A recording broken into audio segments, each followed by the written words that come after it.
Hello, everyone. My name is Sarah Ellen Hickle, and I'm with the Pikes Peak Library District. I'm a family place librarian at Library 21C, and one of the things we love to do with Family Place is connect our parents and caregivers with resources in the community.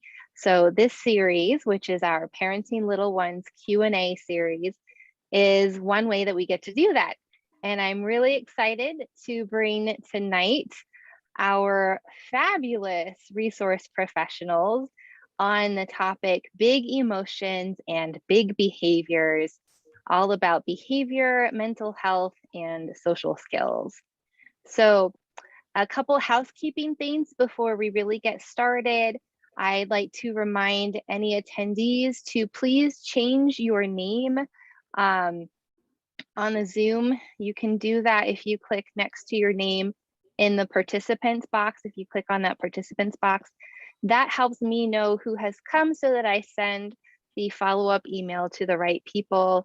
That follow-up email will include resources that have been shared by our professionals tonight, our experts, as well as the survey link, which you will want to fill out so that you get another chance at a $50 gift card to a store of your choice within our, I think it's King Soopers and Target, Walmart, and Barnes & Noble, as well as an entry into our grand prize drawing. We're going to be doing 3 drawings for 3 6-month KiwiCo crate subscriptions.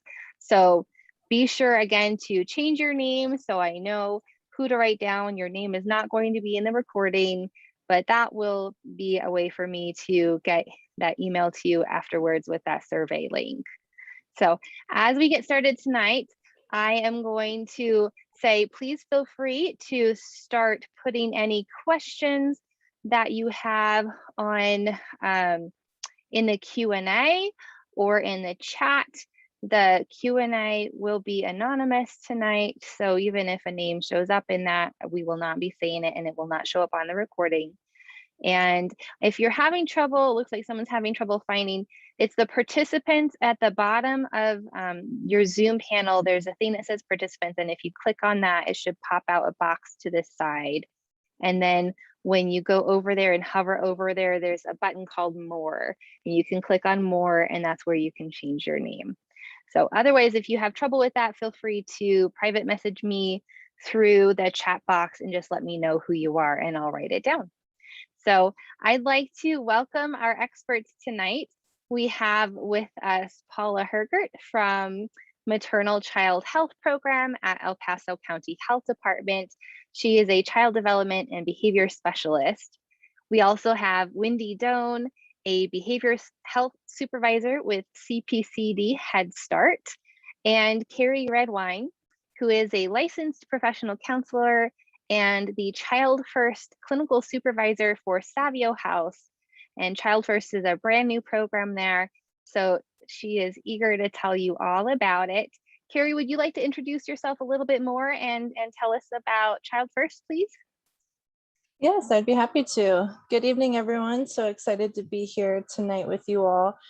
And I just want to share briefly a little bit about the Child First program. Like Sarah Ellen said, it's new to Savio House, and we are working specifically with Adams County and El Paso County. So families in those areas with families with kiddos ages prenatal to 5 years old. And in this program, it's what's called a 2-generation program, meaning we work with both the caregiver and the kiddo to help support the caregiver as they're managing, behaviors with their child, as well as just any other parenting difficulties.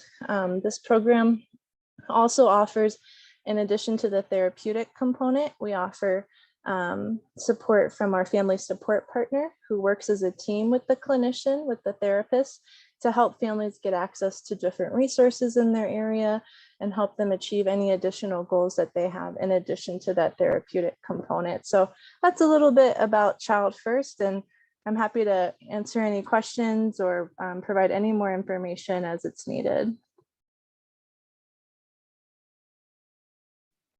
All right, Wendy, could you introduce yourself a little bit more and also CPCD Head Start? Absolutely, thank you. So my name is Wendy Doan, and I'm the Behavioral Health Supervisor of CPCD Head Start, or the long version is the Community Partnership for Child Development.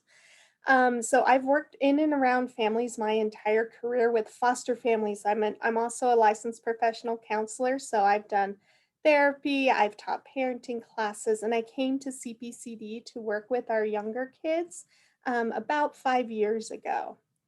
So CPCD is the Head Start preschool grantee in El Paso County. So what that means is that we offer classrooms. Actually, this year it's going to be 70 classrooms throughout the county. And we also partner with local childcare agencies to provide comprehensive support and education. So we are a nonprofit organization that gets federal and state funding to provide these services. It's a free program for those that qualify and meet our eligibility criteria. Our comprehensive services include the high quality early childhood education.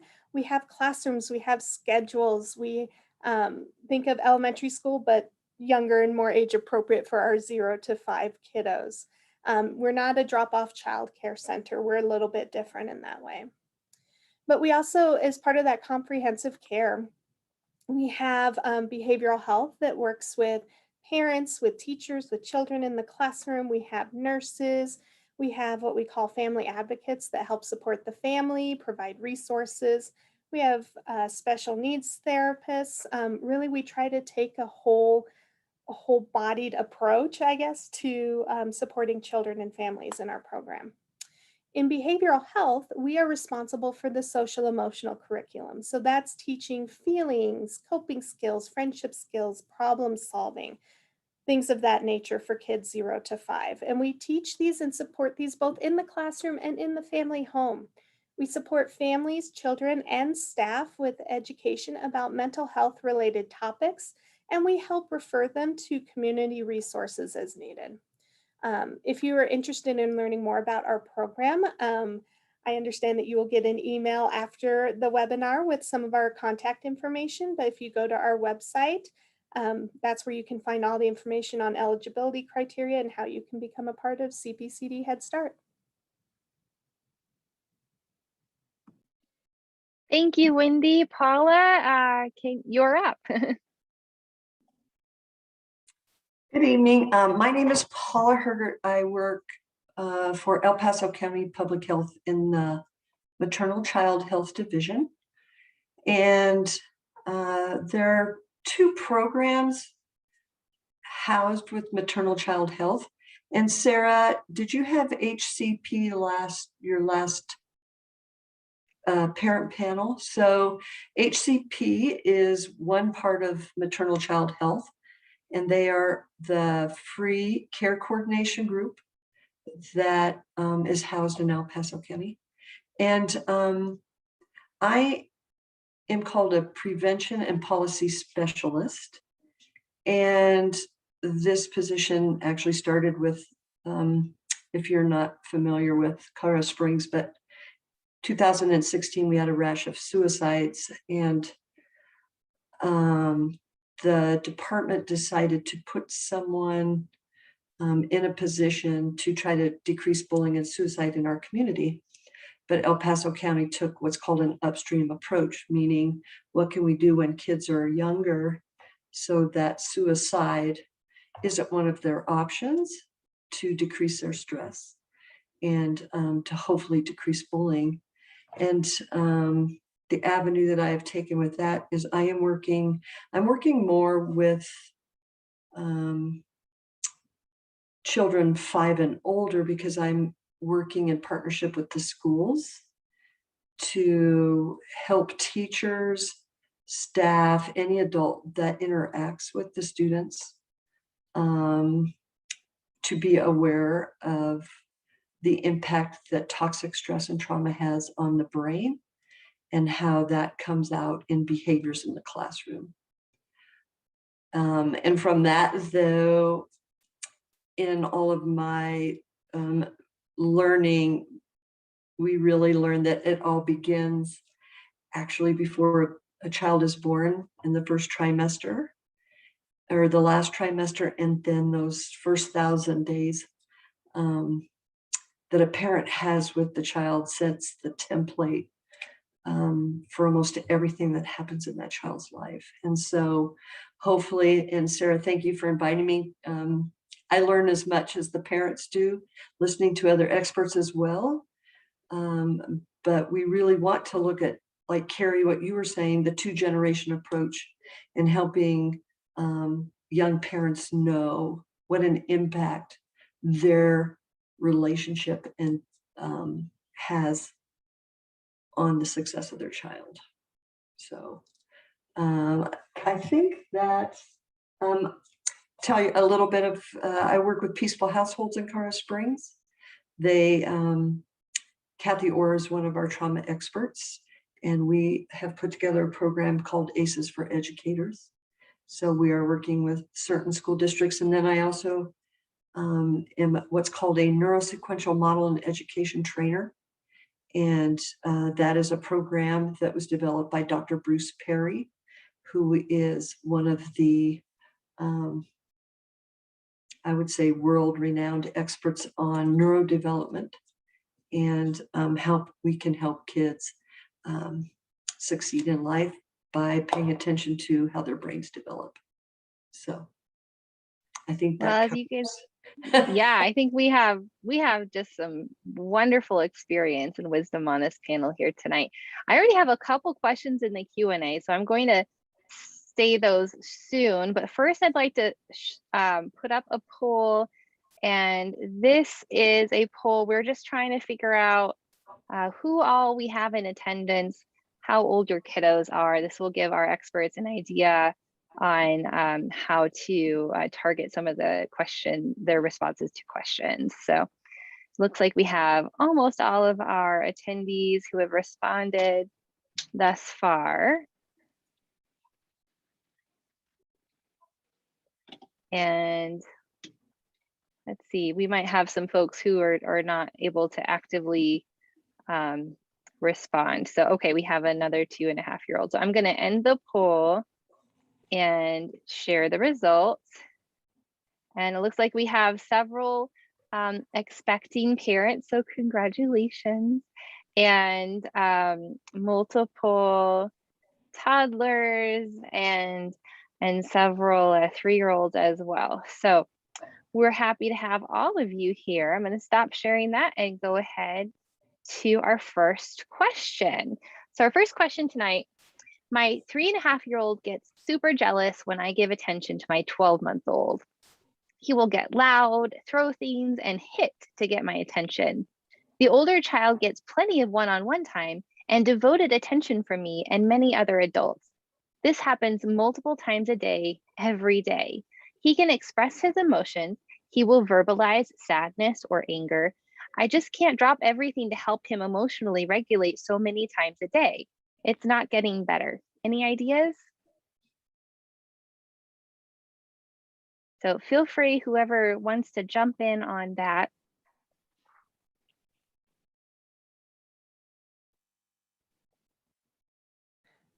Everybody's chomping at the bit. I'll go ahead and take a gander at it real quick. So I'm guessing from your question, people have told you how important it is to have that one-on-one time with your kiddo. So I'm glad that you're doing that. If he's able to express he's angry and he's sad, what I would encourage you to do, because that's a fabulous thing for a 3.5-year-old to be able to do, that is really good. That is awesome. But have you worked with him? I'm sorry, did it say it was a boy? You're good. Okay. I didn't pull it back up. Work with him on what to do when he feels those emotions. And this is a skill that you have to explicitly teach before they become escalated. So you want to pick a time when everything's hunky-dory, you guys are good, having your one-on-one time, and be like, hey, do you remember yesterday when you got really upset that I was holding the baby and you got sad? What can we do when we get sad? And teach them what you want them to do with those strong emotions, because those are big emotions for little ones. So you have to teach them beforehand how to handle it and then coach them through it. And it takes time to work through it. But meanwhile, you also have to remember you yourself, you have to keep yourself and your other child safe, absolutely. But you have to be the calm in the storm. And I'm guessing Paula's probably going to piggyback on here with some co-regulation stuff. I'm hoping she will anyway. Talking about that importance, if you keep yourself down, it's going to bring them down quicker. Paula, do you want to hit on a little bit of that, since I'm going to pass you the baton? Yeah, I think it's great that 3-year-old is expressing emotion. And Wendy, just like you said, the emotional regulation isn't something we're born with, and it is taught. And like Wendy was saying, a dysregulated adult will never regulate a dysregulated child. Also, when a child is dysregulated, that means that they are not in their thinking part of the brain. If we look at what's called brainwise, they're in their lizard brain, not their wizard brain, which is it's coming online when they're 3 years old. It's starting to develop. So children can learn these skills. They learn a lot through mirroring. So if there's any times that you're feeling a little bit dysregulated, talk about what you're doing. Actually verbalize what you're doing to regulate yourself. Also, maybe, and Wendy, Carrie, you could talk about this too. Let them be part of that problem-solving process a little bit. What helps them regulate? Is it sitting in the chair beside you? Is it rocking? Is it holding a teddy bear? Is it allow them some ownership and empowerment in how they are going to regulate? And I tell you what, if they can learn the skills now at 3 and 4, wow, right? Anything else, Wendy, that you could think of, Carrie?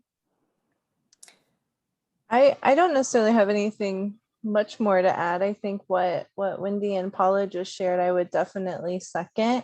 I think, it's just like Paula just shared it. It's a skill that kiddos have to learn, and they learn it in the context with their caregiver. And so if the caregiver is able to kind of model that regulation and kind of help with some co-regulation of sitting with them, breathing with them, reflecting their feelings. Wow, you feel so sad right now that I can't play with you. You really want me to play with you right now.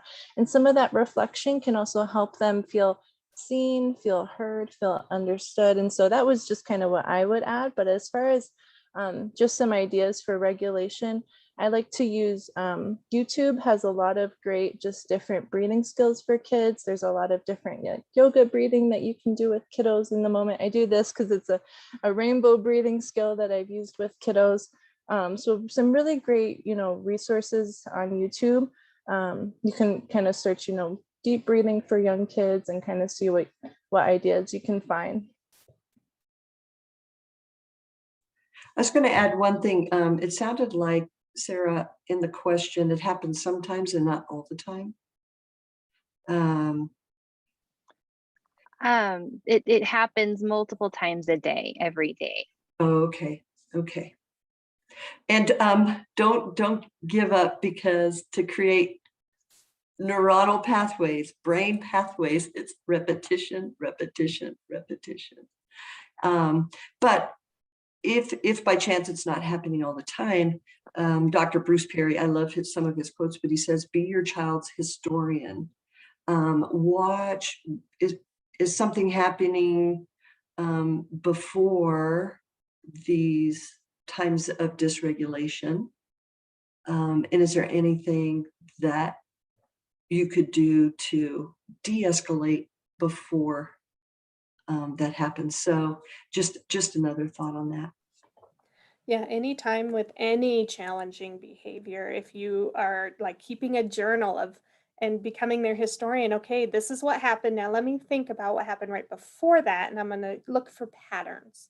Because if you can identify that trigger, you're going to head that off a whole lot quicker and be able to do some preventative work. So good point, Paula. Thank you. All right, so that was a really excellent question, and I'd like to interject and say that if anyone is using any of these tips and finding that you're still not getting the results that you want, or if you want further information, more specific advice, our panelists here are all sharing their contact information, and I will be sharing that out with all of our attendees afterwards in an email I send out, and they are all willing to be contacted directly to help troubleshoot. So if your question tonight, if any questions tonight are not fully answered, they can answer more later, and they can also even maybe give advice about whether it's something you should talk to a pediatrician about, or another expert. So, all right, well, we have another question.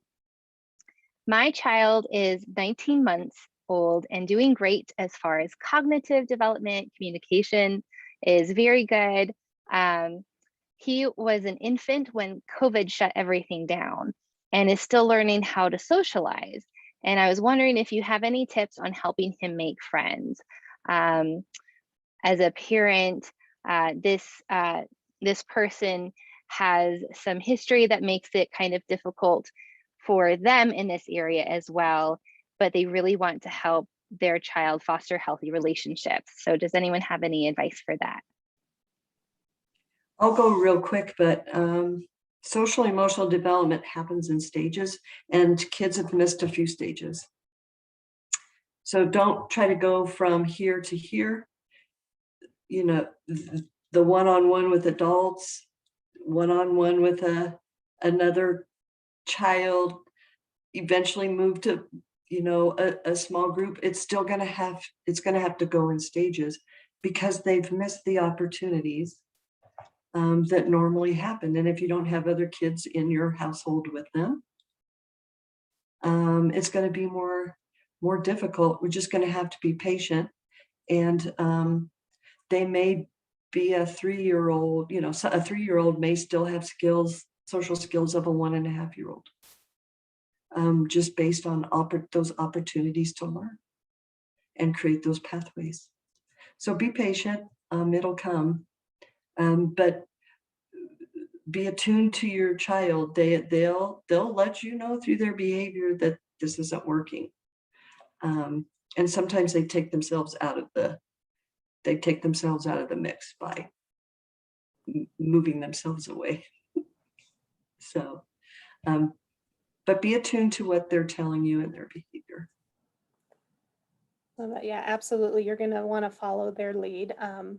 Little ones are really good at seeking out others when they're comfortable, when they're ready. And if you're following that lead, that's great. It's all about, I hate to say a word like exposure during COVID, but that's really what we're looking at. And it's not just peers. Peers are great, whether that's family, that's cousins, that's the neighbor, it's at a playground.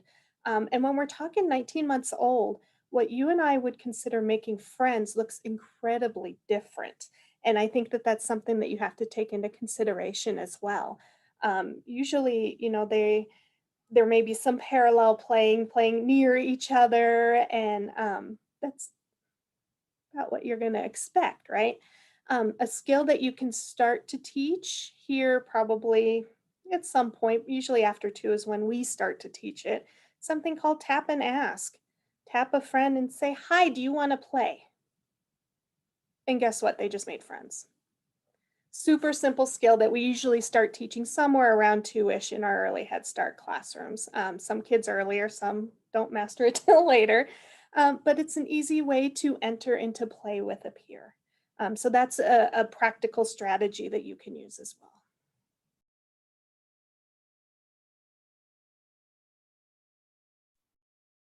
I don't necessarily have any specific things to add in addition to Paula and Wendy. I think those were all really, really great advice. And I think given kind of the nature of society right now, right? Like this is a really, this question makes a lot of sense. I totally understand why these concerns are coming up for parents. And I just wanted to recommend, there's a website called the National Child Traumatic Stress Network, and I can send that to Sarah in an email. They have some really great resources for parents specifically around COVID, for older kiddos, ways to talk about COVID, way to support them, as well as just some basic kind of tips on keeping structure in the home and ways to socialize kiddos at various ages right now during this time. So I would recommend looking on their website. They also have some other great resources not related to COVID, but that was one site I just thought of when thinking about just COVID and its impact on our kiddos.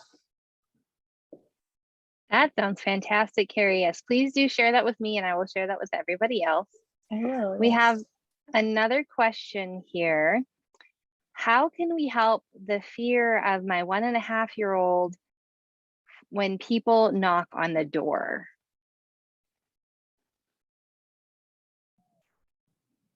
First things first, always validate their emotional response. We may not understand their fear. It may be silly to us, but our first step is always going to be to empathize with them and validate their reality and their experience.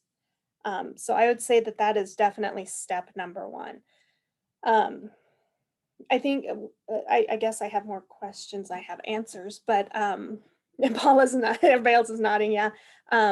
You know, I would definitely do some of that historian work that Paula referred to earlier, looking back at, there's something that triggered whatever it was. And sometimes we can't figure it out, and that's okay. But then we need to start building rewarding experiences when people knock at the door. So building that it's something fun at the door sometimes. Sometimes maybe there's a little note or a little toy, a little something on the door. Just, I mean, it doesn't even have to be anything tangible. Just start doing that. Have family maybe wave through the window if there's a window nearby, and then knock on the door so they can see it's safe. I would say some strategies like that might help.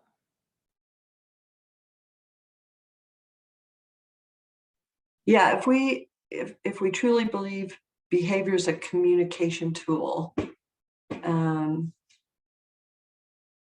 trying to figure out that why, like Wendy's talking about, might be interesting. But then, yes, we have to change the patterns, like you're saying, and make it so it feels there's some safety involved with answering the door. So maybe answering the door together, be with them when someone does knock on the door. And Wendy, it's like you're talking about, kind of setting stuff up that it changes this pattern of fear that they have built into their brains for some reason. Yeah, and I would just kind of piggyback on that of, you know, just having a very wondering and curious stance of kind of what this behavior is from, and just being really, you know, curious and just trying to think through, like they were saying, when you're seeing this behavior, maybe the first time you saw this behavior, and kind of the surrounding circumstances of that may also help you get a better understanding of maybe why you're seeing this. But I really love the kind of practical ideas that both Wendy and Paula had. I think those are great ways to support your kiddo. Yeah, I think those are all really great. All right, we have another question here. Do you have any tips to help children who are scared of other kids? My daughter is 3 and we have to be cautious because of COVID and her, and she has a health concern. After 14 months of being pretty isolated, she is really struggling around other children. She used to be so social, but it now is beyond timid, scared, panicky, angry even around other children. And I'm trying to just do outdoor play dates consistently throughout the week to help her. She doesn't get nervous around adults or even in crowds. It's literally just kids or like one-on-one or even in small groups. This sounds very similar to the first question as far as the patterns have been set. And this is one of the fears with COVID, right? That we've taught our our children to be afraid of other people. And it's going to take time for them not to be afraid of other people, because we've kind of set a pattern. And I'm going to keep saying that, you know, if things happen over and over and over, it's like a rut in the road. When you're riding your mountain bike, it's very hard to get out of that rut once we set patterns in the brain. And those won't necessarily go away, but we could set new patterns. So again, it sounds like the child is okay with adults.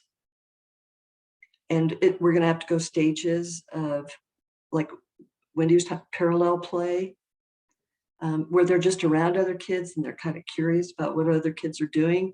And eventually, it's called flocking. They see and they kind of start, you know, gravitating when the time comes. But fear is a powerful, powerful emotion. And when kids are in a state of fear, they again are in their lizard brain.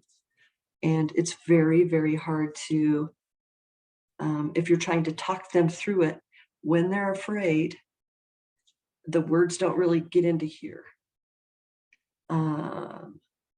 So like we talked before, anything that involves escalation should be handled when they're in a calm state, and try to work through and solve problems when they're in a calm state.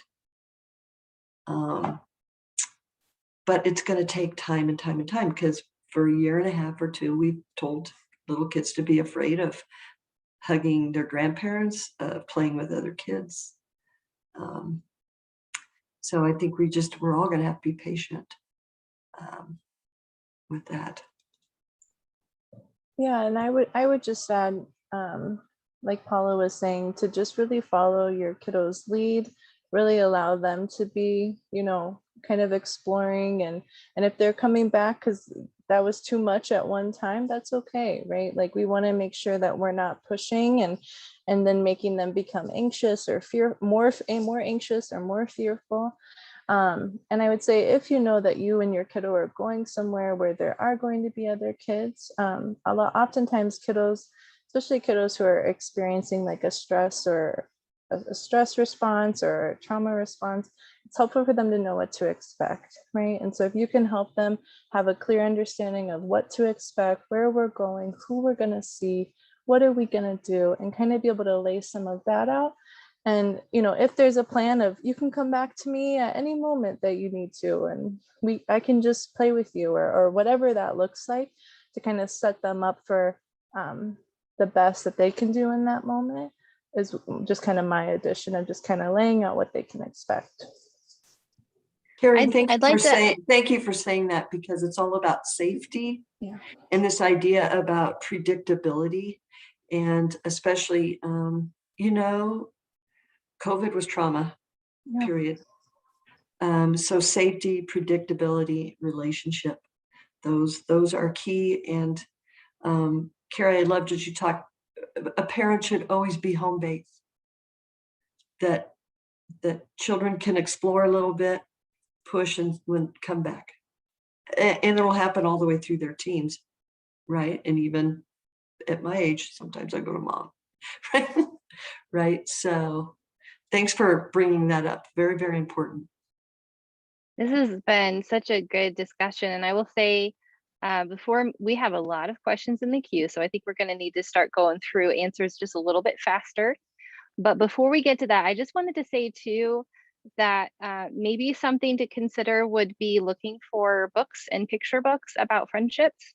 You can come into your local library branch and ask for someone to help you find books about friends at that age, and maybe reading some books and kind of talking about the friendship dynamics that you see together will help her kind of start to know what to expect and everything. So just a little thing there. We love being a useful resource at the library too.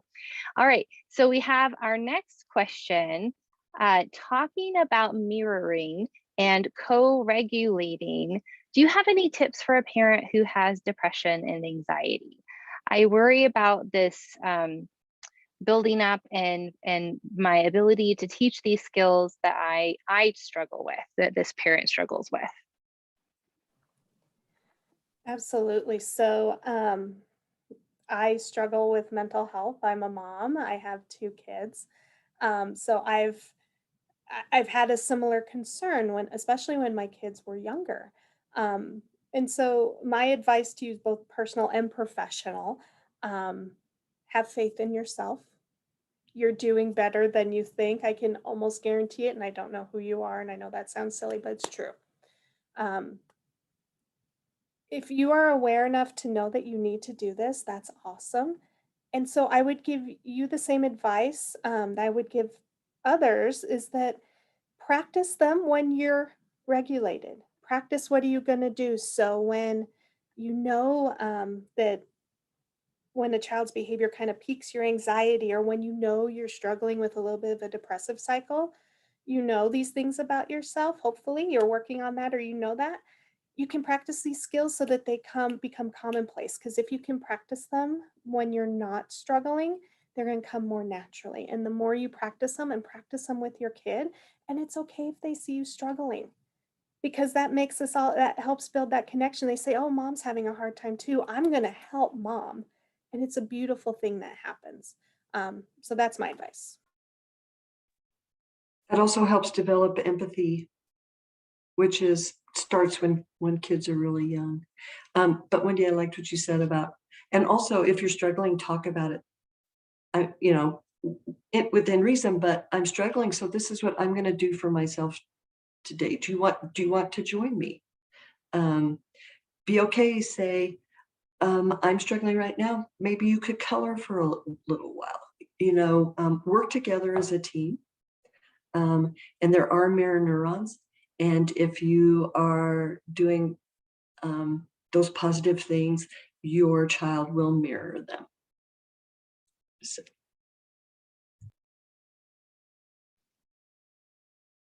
All right, our next question.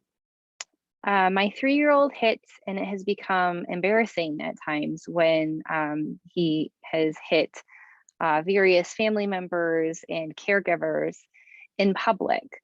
We try to have a 0 tolerance policy for hitting and take him for a timeout with a timer. We try to do deep breathing with us to calm down and say sorry. Sometimes he refuses to apologize, but eventually he will. It's just not getting any better. And do you have any feedback on what we are doing or tips for how we can make our approach better?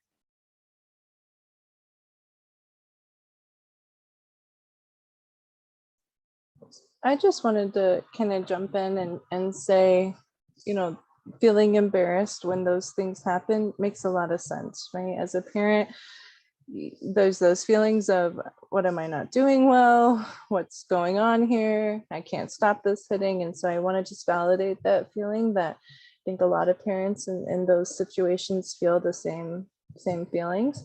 I would say it sounds like you're trying a lot of different things. And I think it's great that you're recognizing that you're still needing a little bit of help with the hitting. It's also something that is pretty normal at this age, right? Acting out, hitting, those sorts of behaviors we see a lot with these ages. I think one thing that I try to encourage parents to do when we're noticing maybe big externalizing, right, of behaviors where we're having our feelings and we're kind of externalizing it, we're hitting others, we're hurting others, we're hurting ourselves, is to really, in the moment, right, try to make sure you're regulated, like we've talked about, so that you're able to respond in a calm way. And then in those moments when your kiddo is not feeling the big behavior or feeling the big feeling, that would be a great time to then kind of teach them some of these other skills. There's a good book called Hands Are Not for Hitting. Your library might have that. And that book is helpful because it teaches other ways that we can use our hand. And then you can also get creative, right? If I'm getting angry, what can I do? Can I make a fist, right? Can I stomp my feet, right? What are ways that I can get that energy, those big feelings out of my body without hitting or hurting other people? And so I think kind of that repetition of, it's okay to be upset, but we can't take that upset feeling and hurt ourselves. We can't hurt other people, and we can't hurt things. So what can we do with those big feelings? And I think kind of that repetition, patience on your end, and just kind of revisiting some of those kind of lessons for kiddos is what I found it can be the most helpful when it comes to hitting. But please, Wendy or Paula, if you have anything else to add, please do. Nope, that was exactly what I was going to say. A practical strategy, just add on really quick. Those like little soft squishies that you squish and they slowly, those are great little hand things that if you're in public and you're like, my kids always needed something they could touch. So see, they can squeeze that and get so mad and squeeze it. And it's satisfying and it's sensory. I love that tip. All right, let's keep moving because we are at 8:10. So we have a question. My spouse and I are very busy and feel like two ships passing in the night lately. They work many nights and I work days. When we have time to catch up, we find our toddler yells and talks really loud and will tell one of us to stop talking. It's so hard to manage and makes me feel frustrated, but mostly just desperate to find a new approach to ensure that he can find peace with and have an understanding that his parents need time to talk sometimes. Any advice?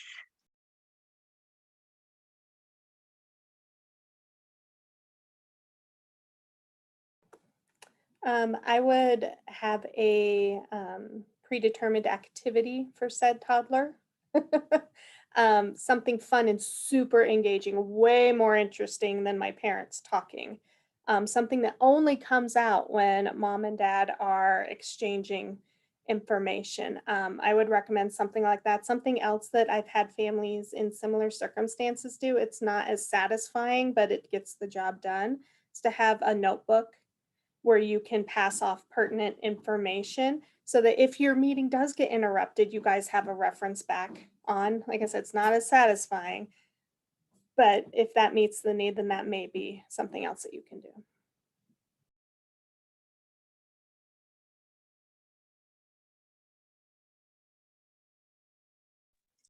If we keep saying behaviors of communication, it's sounds like they maybe want to be heard. So maybe, there's a different strategy with some talking with the child. There's that behavior's happening for it's a communication of some sort. So getting down to the root of that. And figuring out how to help the child feel like they're being heard as well, and also communicate the importance of parents talking too. It's a teaching time that you may have to do over and over and over and create, like Wendy was saying, a pattern of something positive that's happening during that time, to change the pattern of behavior. But it's always good to try to figure out why it's happening. I almost wonder, just thinking about the situation, like if your child is not with both of you regularly, because you guys are passing in the night, they're just so excited to be all together. So I am not an expert, but that was just a thought that crossed my mind. Maybe thinking about, are there times that we can all be together as a family and do something fun so that they're getting that need met, if that potentially could be a need there. But again, not an expert at all, just a parent. Well, Sarah, I was just really quick. I was going to add, maybe taking turns. Right now, mommy and daddy are going to have our talk, and then we're going to talk to you about your day, or before or after, however that looks, to kind of make them feel included, like Paula was saying, and feel heard of, even if the kiddo is telling a story, right? Like they went up to the clouds that day or whatever it is, right? Oh, wow. And just really allowing that togetherness, that moment of kind of turn taking, I think. All right, well, we have another question here. My 2.5-year-old is suddenly coming up to me multiple times a day for Huggles. I love the closeness and the cuddling, but I don't know why all of a sudden he's sad or specifically needs hugs. Is this kind of thing normal, or is it maybe indicative of something more like stress?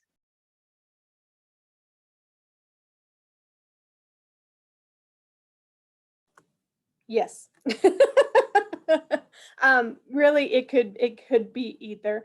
But children naturally go through phases of really, almost sometimes as a parent it feels clingy, attachment, and then they back way off. And that's kind of what, it goes into what Paula was talking about earlier with us being that home base. And sometimes they go and they come back, and just right now just needs a little bit extra.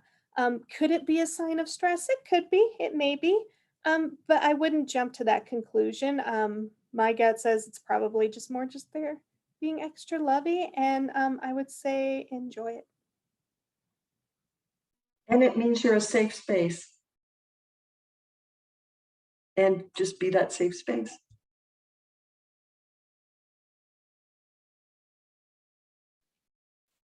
All right, well, we have another question here. We had a new baby within the past year, and ever since, my older child has been very much in mommy mode and wants mommy to do everything. He often says, no, daddy, and go away, daddy, which isn't nice to say. And it's hard on both, my spouse and I. And I'm wondering if you have tips for how to break this cycle.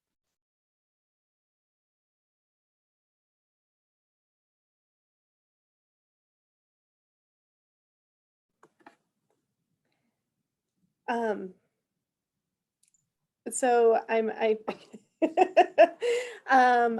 been there. That is a fun phase to go through when you are the preferred parent. I'm still the preferred parent for my son. So it's hard. It's hard. I think what you can do is making sure that there's that time that it's like, I can't help you. If you want help, it's gonna have to be daddy. And then the kiddo can make a choice. Do I want to try and wait for mom? Usually the impatient part of the kiddo weighs out and they wind up going to dad. So just building those opportunities for them to go to dad, still getting that mommy time, still being that, it's not unusual for a child to have a favorite parent. Um, Moms tend to tend to get it for a while, especially when they're young. But set them up to succeed as much as possible. And don't worry, dad, your time is coming.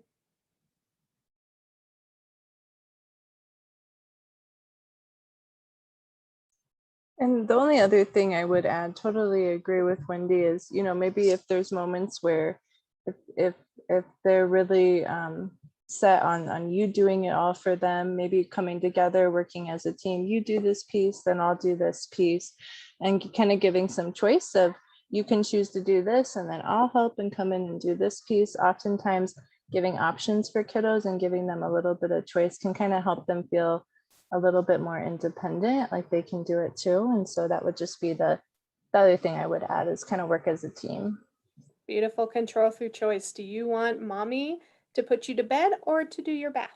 Yep. And daddy will do the other. Which one do you want mommy to do? Exactly. I love that. I also just want to interject here and say, maybe if there are opportunities for dad to have some, one-on-one like time, maybe some special outings that they can do and plan and build up the anticipation, and then just have a lot of fun with it. Just get them, it's fun time with daddy, and the more, and the child just has fun, then hopefully that will help. But I understand the mommy phase. We went through that myself with our oldest, and it is challenging. So I definitely feel for you. All right, next question. Which is more risky for a child's social emotional health? This is for a 3-year-old. And the first option is number 1, preschool in the fall, but having my daughter be the only kiddo wearing a mask. Or number 2, holding off for another 6 months until maybe she's vaccinated, but being away from kids that much longer. This is a tough question. I'll just that's a tough question to answer.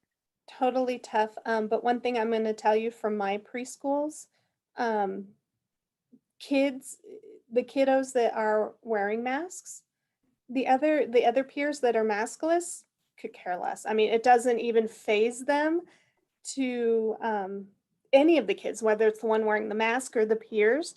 They play like they always have. So I'm not seeing a lot of damage or delays or any issues for kids wearing masks versus not. So I think the little ones handle this beautifully, better than some adults I've seen, to be perfectly honest. But the kiddos are very accepting of that. Waiting another 6 months, I don't think is the end of the world either. I think ultimately you have to sit down and determine what is best for you and your child. What are you going to be most comfortable with? Because what you're most comfortable with, your child will be comfortable with. So I would really look at that, but I wouldn't worry about the impact of being the only one wearing the mask, at least from my experience. I don't know every child care center or preschool, but we have enough classrooms. I've seen a good sampling.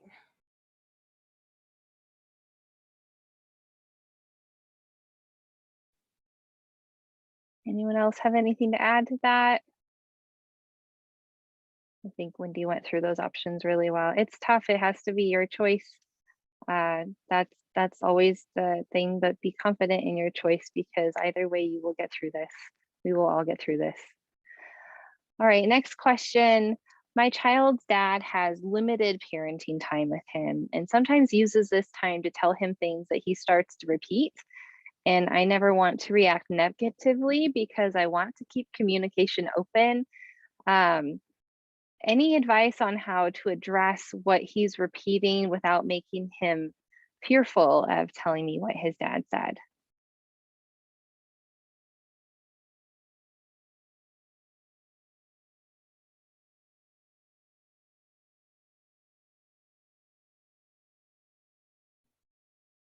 Is that, I may need a little clarification.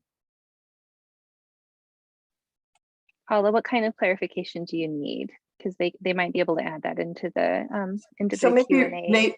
maybe read the question again. Okay. My child's dad has limited parenting time with him and sometimes uses this time to tell him things that that the child repeats. And so I'm assuming that maybe these are things that aren't good things to say. And the parent who's asking this question doesn't want to react negatively because they want to keep communication open with the child and the dad. Do you have any advice on how to address what the child is repeating? Maybe it's bad language, I don't know. Attendee, if you want to give some information in the Q&A, I'll take a look for that. But the attendee does not want the child to be fearful about sharing what happens and what they talk about with his dad during that time. Oh, he says things like, "Mommy is fat," or tells me that he is dirty and looks sad and ashamed. So it's just some negative talk and everything.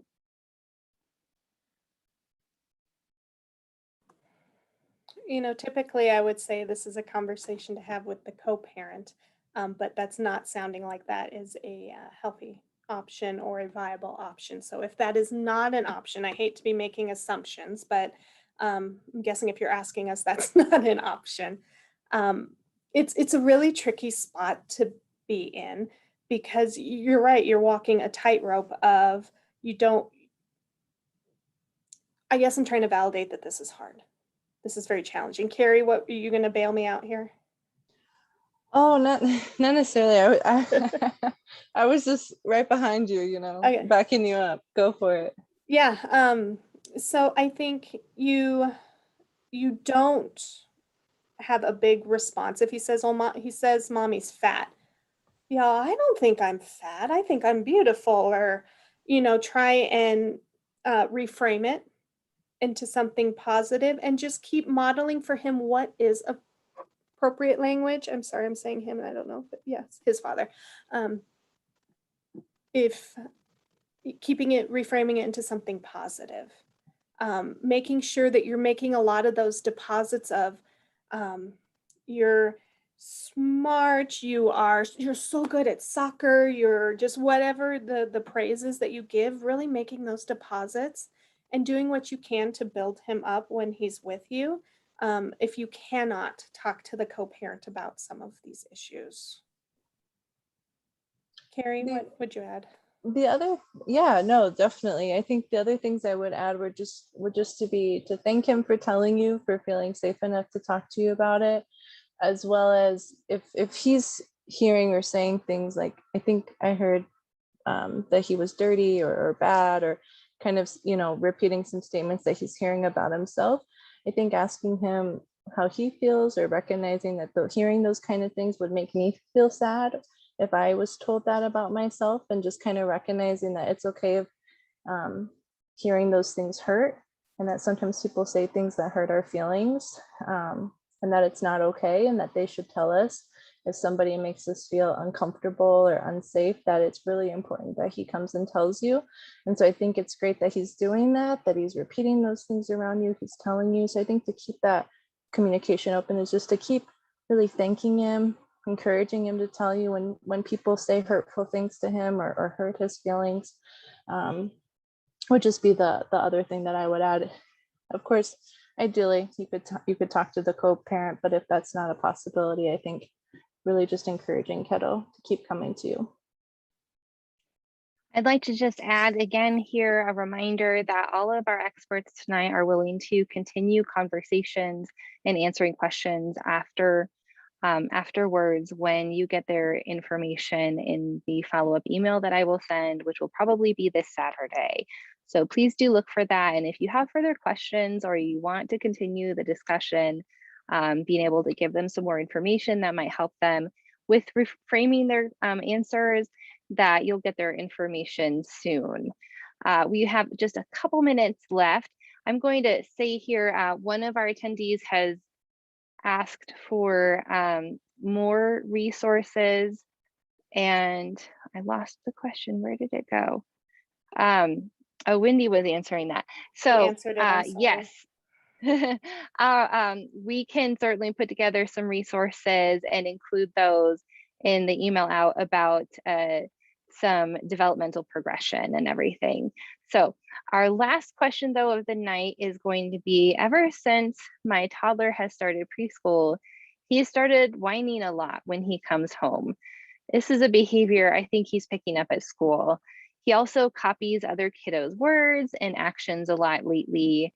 I'm not sure if this is typical, or does it mean he's shaping up to be more of a follower, or mean something else that we should watch? Yep. My guess, the first thing I thought of whenever I read that was the whining may be an indication of being tired. Preschool's exhausting. I don't know how often y'all have gone to preschool, but I go in the room enough and it's exhausting for me as an adult. Those little ones, they are go, go, go, go, go. And those brains are working so hard at everything. So the whining may be an indicator that your kiddo's exhausted, just as they adapt. They've had a busy day. But picking up on words and actions and absolutely typical, normal, appropriate, but where you get to come in is saying what is acceptable in the home. So yeah, you may see that Susie whines a lot, but here's how we handle it in our home. Or they may do an action, or maybe they're dabbing now, or they're doing all these different things. You know, what's okay in your home and what's not. That's where you get to provide that guidance, but totally normal.